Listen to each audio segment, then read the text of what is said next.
Visite de travail de 48 heures que le président de la République, Félix-Antoine Tshisekedi Tshilombo, accompagné de son épouse Denise Nyakeru, effectue à Kampala, en Ouganda, ce vendredi 22 mars 2019. C'est à 13h30 heure de Kinshasa que le couple présidentiel a décollé de l'aéroport international d'Njili à bord d'un jet Global System. La République démocratique du Congo et l'Ouganda sont des pays frontaliers, membres de la conférence internationale pour la région des Grands Lacs, CIRGL. D'où la nécessité pour les deux chefs d'État, Yoweri Museveni et Félix-Antoine Tshisekedi, de garder le contact. 2 mois après son investiture à la tête du pays, l'Ouganda est la deuxième destination à l'est après le Kenya du président Tshisekedi. À l'invitation des autorités de la RDC, la secrétaire générale de l'Organisation internationale de la francophonie est arrivée à Kinshasa. Une visite qui intervient le lendemain de la fête de la francophonie dans le tout premier pays francophone du monde, de par le nombre de personnes qui parlent la langue de Molière. Louise Mushikiwabo est la première africaine à diriger cette structure internationale. Elle remplace à ce poste une noire de nationalité canadienne d'origine haïtienne, Michael Jean. Élue fin novembre dernier à la tête de l'OIF, elle a pris ses fonctions en janvier 2019. Elle assume actuellement les fonctions de secrétaire général de l'organisation.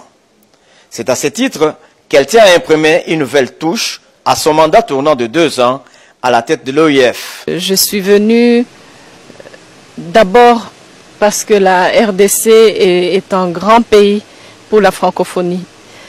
La francophonie, comme plusieurs organisations multilatérales, est à un moment où nous devons nous poser certaines questions, notamment la question de comment nous servons les peuples que nous représentons.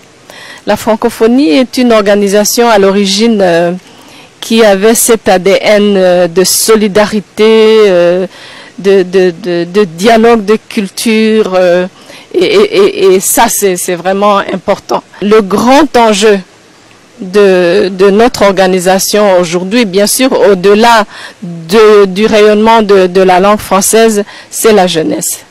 Parce que nous sommes un bloc maintenant de 88 pays, États et gouvernements, et surtout la composante sud de la francophonie est un espace très jeune. Et donc, tout ce que nous devons faire en tant qu'organisation ne peut pas ne pas se focaliser sur la jeunesse. Et moi, je suis particulièrement convaincue que le domaine du numérique avec la jeunesse est un domaine porteur. C'est un domaine qui va à la fois apporter des gains réels dans le domaine de l'éducation, dans l'utilisation de la langue française, dans la formation à l'entrepreneuriat, dans l'innovation. Et donc je vais en tout cas pour ces 4 prochaines années tout faire pour qu'on se rapproche beaucoup plus de la jeunesse et qu'on tire profit de cet outil révolutionnaire en fait qu'est le monde du numérique, la révolution digitale. Et bien entendu, la RDC étant aussi un pays avec une jeunesse, comment la décrirais-je, une jeunesse innovative, une jeunesse qui vraiment n'attend que à être accompagnée. Vous pouvez être sûr que dans le travail qui se fait à la francophonie, la RDC est parmi les pays prioritaires.